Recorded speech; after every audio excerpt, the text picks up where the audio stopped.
मेरे प्यारे प्रभु के श्रोताओं, आप सभी को हमारे उद्धारकर्ता प्रभु यीशु मसीह के नाम से जय मसीह की। आज के मनन के लिए पवित्र बाइबल से मत्ती रचित सुसमाचार अध्याय 6 उसके 25 वचन में लिखा है, इसीलिए मैं तुमसे कहता हूँ कि अपने प्राण के लिए यह चिंता ना करना कि हम क्या खाएंगे और क्या पिएंगे, और न अपने शरीर के लिए कि क्या पहनेंगे। क्या प्राण भोजन से और शरीर वस्त्र से बढ़कर नहीं है। ओ प्रभु का धन्यवाद हो। धन्यवाद के योग्य परमेश्वर को हम जितना भी धन्यवाद करें मेरे अजीजों, वो सब काम है। प्रभु आपको और मुझे अपने वचनों से बड़ी अद्भुत बातें सब सिखाना चाहते हैं। इसीलिए मैं प्रभु का वचन को पढ़ता हूँ और साथ ही साथ मैं खुद उसमें से आशीषित होता हूँ, और वही वचन को मैं हर दिन सुबह मैं आपके लिए भी डेली ब्रेड बना करके आप लोगों तक पहुँचाता हूँ, ताकि आप इस डेली ब्रेड को हर दिन प्रतिदिन की भोजन को प्राप्त करें और प्रभु में बढ़ते जाएं। इसीलिए प्रभु के मेरे चुने हुए लोग, आप प्लीज़ जब कभी भी थोड़े देर के समय निकाल करके इस ऑडियो को सुनने की कोशिश करिएगा, और ज़रूर अपने लोगों को भी सुनाने के लिए कोशिश करिएगा। बड़ी प्रार्थना पूर्वक हम इस डेली ब्रेड को बनाते हैं ताकि आप लोगों तक पहुँचे, हमारा देश के हर एक भाई बहन लोगों तक पहुँचे, और उन सारे लोगों तक जो कि चिंता से बोझ से दबे हुए लोग हैं। आज ना जाने कैसे कैसे लोग चिंता में डूबे हुए हैं, और ख़ास करके इन दिनों में इस कोरोना वायरस के महामारी के चलते ना जाने बड़े बड़े इवन अमीर करोड़पति लोग भी, बड़े बड़े साइंटिस्ट और ज्ञानी और डॉक्टर लोगों ने भी आज डरे हुए हैं, चिंता कर रहे हैं। बड़े बड़े मुल्क, बड़े बड़े राष्ट्र आज पूरी तरह से घबरा गए हैं। क्यों? क्योंकि कोरोना वायरस इस महामारी से कैसे बचेंगे, और आज भी लोग चिंता में डूबे हुए हैं। लेकिन प्रभु के वचन हमें साफ और सरल रीति से यह सिखाती है कि अनावश्यक चिंताएं ना करें। इसीलिए मैं तुमसे कहता हूँ कि अपनी प्राण के लिए यह चिंता ना करना कि हम क्या खाएंगे और क्या पिएंगे, और ना अपने शरीर के लिए कि क्या पहनेंगे। क्या प्राण भोजन से और शरीर वस्त्र से बढ़कर नहीं है। प्रभु साफ और सरल रीति से, सुंदर रीति से हमें समझाते हैं, और वही समझाने वाली बातों को हम आपके पास, आप तक पहुंचाते हैं, आपके शहर तक, आपके कानों तक, आपके दिलों तक हम इस बातों को पहुंचाते हैं। इसलिए मेरे अजीजों, प्लीज़ मैं आपसे गुजारिश करूंगा, आप कभी भी जब कभी भी आपको टाइम मिलती है, ज़्यादा से ज़्यादा 10 से 15 मिनट या 15 से 20 मिनट, ज़्यादा से ज़्यादा हम, जबकि 5 से 6 और 10 मिनट तक जो वचन हम आप लोगों तक पहुंचाते हैं, इस ऑडियो मैसेज जब आप तक पहुंचाते हैं, तो मेरे प्यारे परमेश्वर के लोग याद रखिए, इसके लिए हम प्रभु के चरणों में बैठते हैं, प्रार्थना करते हैं आप लोगों के लिए, और ताकि आप लोग सुने और आशीषित हो जाएं बोल के हम प्रार्थना करते हैं। इसलिए कृपा करके प्लीज़ आप सुने और दूसरों तक भी इसको पहुंचाएं, और कोशिश करें आप भी कभी अपने घरों में डेली ब्रेड बना करके लोगों तक पहुंचाएं। आप जैसे शारीरिक भोजन प्रस्तुत करते हैं लोगों को खिलाने के लिए, लेकिन कोशिश करिएगा आत्मिक जीवन में एक व्यक्ति को बढ़ोतरी देखना चाहते हैं तो परमेश्वर के पवित्र वचन को डेली ब्रेड बना करके लोगों तक पहुंचाइए, ताकि वो भाई, ताकि वो बहन जो चिंता से डूबे हुए हैं, निराशा में हैं, और ना जाने कैसे कैसे चिंताओं में पूरी तरह से ग्रसित है, पाप से, श्राप से, बंधन से ग्रसित है, ऐसे लोग वहाँ से निकलना चाहते हैं पर निकल नहीं पाते हैं, इसलिए कि परमेश्वर के वचन उन तक नहीं पहुँचा है। इसलिए मैं कोशिश करता हूँ कि प्रभु के चरणों में प्रार्थना भी करता हूँ, और ये डेली ब्रेड तैयार करता हूँ ताकि उन लोगों तक पहुँचे, और उन लोग उस निराशा से, पापों से, श्रापों से, छुटकारा पाकर प्रभु के राज्य में आए, अनंत जीवन में प्रवेश करे, चिंता मुक्त होकर के जीवन व्यतीत करे, अनावश्यक चिंताएं ना करे बोल के हम कोशिश करते हैं। तो प्लीज़ आप लोग पहुंचाने की कोशिश करिएगा और ज़रूर आप लोग सुनिएगा। हाँ, तो मेरे अजीजों, आज की इस संदर्भ में से प्रभु आपको और मुझे जो बातें सिखाना चाहते हैं वह यह है कि अनावश्यक चिंताएं ना करो। प्रभु यीशु मसीह चिंता के विषय में हमें बताते हैं कि हमें किसी भी बात की चिंता नहीं करनी है। प्रभु यीशु मसीह कहते हैं कि अपने प्राण के लिए यह चिंता नहीं करना है कि हम क्या खाएंगे और क्या पिएंगे। लेकिन इस संसार में हम पाते हैं कि प्रत्येक व्यक्ति चिंताग्रस्त व्यक्ति बन गया है। जैसे ही व्यक्ति अपने दिनचर्या में आता है उससे चिंताएं घेर लेती हैं। मेरे अजीजों, इस संसार में रहते हुए मनुष्य को सबसे अधिक चिंता 3 बातों की होती है। पहली बात रोटी की, दूसरी बात कपड़ा की, तीसरी बात मकान की। ये 3 चीज़ खास करके बहुत ज़्यादा, और आम इंसान, हर एक इंसान, मैं चाहता हूँ कि हर एक इंसान, इवन जो डेली ब्रेड बना रहा है और आप तक पहुँचा रहा है, यानी कि मैं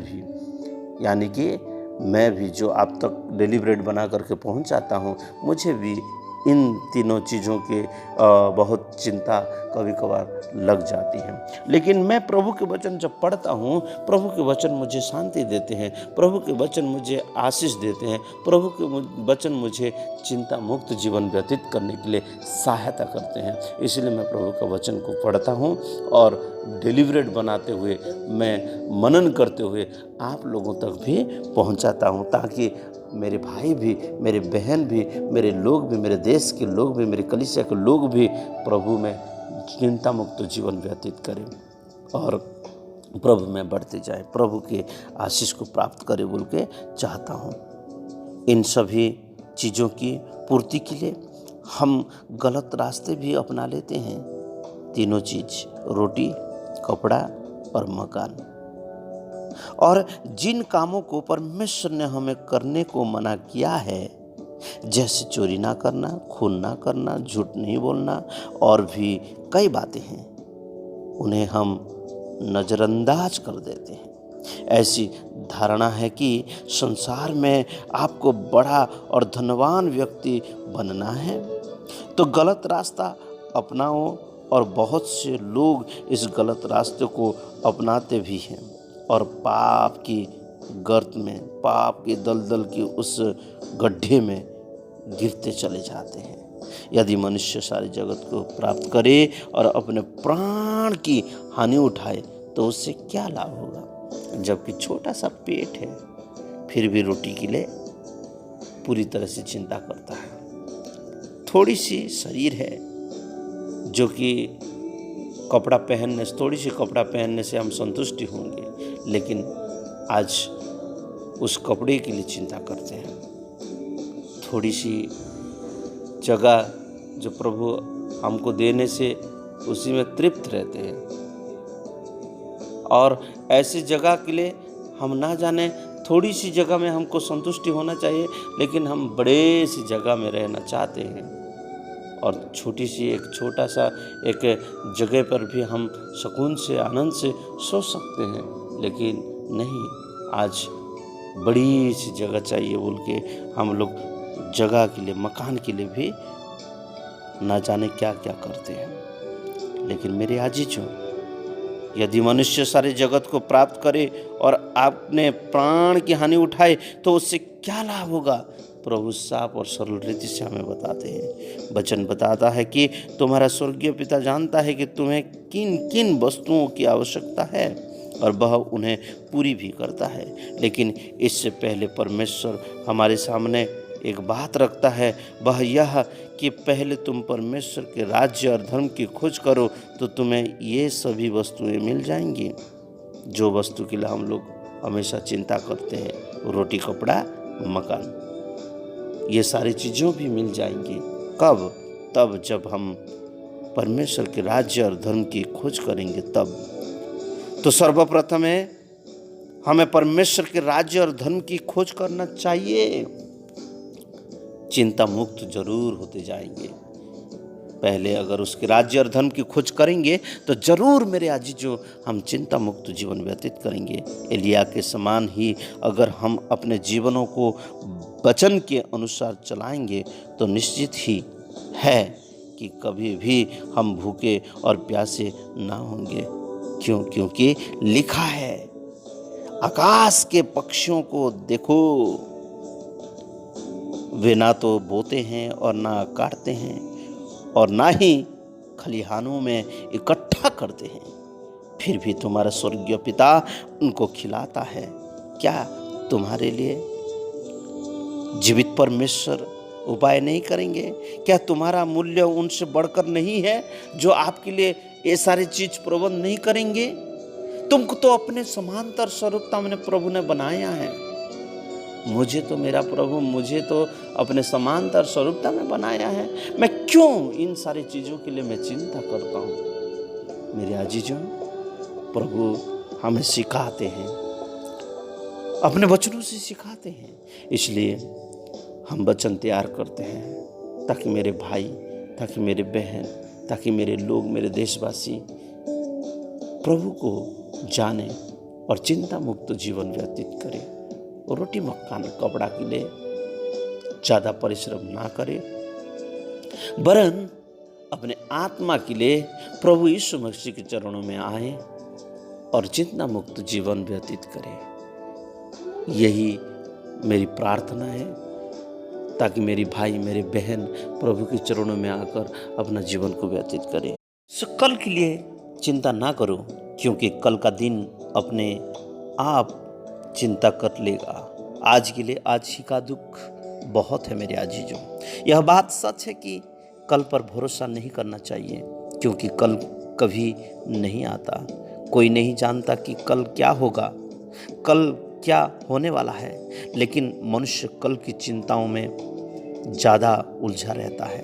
वह चाहता है कि आज मैं जिस स्थिति में हूँ कल और बेहतर स्थिति में पहुँच जाऊँ। एक बेरोजगार व्यक्ति हमेशा कल पर आश्रित रहता है मेरे अजीजों। कल कहीं न कहीं तो काम मिल ही जाएगा। नौकरी करने वाला व्यक्ति चाहता है कि कल उससे और अच्छे पद पर नौकरी मिल जाए। आज एक कमरे के मकान में रह कर उलझे गए हैं, इसलिए कल कुछ और भी बड़ा मकान बनाएं। इसी रीति से कल अपना कोई बंगला हो और अपने पास जो जमा राशि है उससे कहाँ हम उपयोग करें कि वह कल और बढ़ जाए। हम चाहते हैं कि हमारा परिवार निरंतर समृद्ध होता जाए। मनुष्य सभी बातों को कल के विषय में सोचता है। चिंता सिर्फ कल ही का होती है। और मनुष्य यह भी जानता है कि आज तक जिन्होंने भी इस संसार में धन एकत्रित किया है वह उनका कभी भी नहीं हुआ है मेरे अजीजों। दाग की बारी के मालिक के यहाँ बहुत आयत से फसल की पैदावार हुई और उसने उन्हें रखने के लिए बड़ी बड़ी बकरियाँ, बड़ी बड़ी कमरा बनवाई और अपना सारा अनाज उसमें रखवा दिया। और फिर बाद में सोचकर कहने लगा कि हे मेरे प्राण, चैन से खा पी और यश कर, क्योंकि मेरे पास वर्षों तक भोजन के लिए बहुत अनाज है।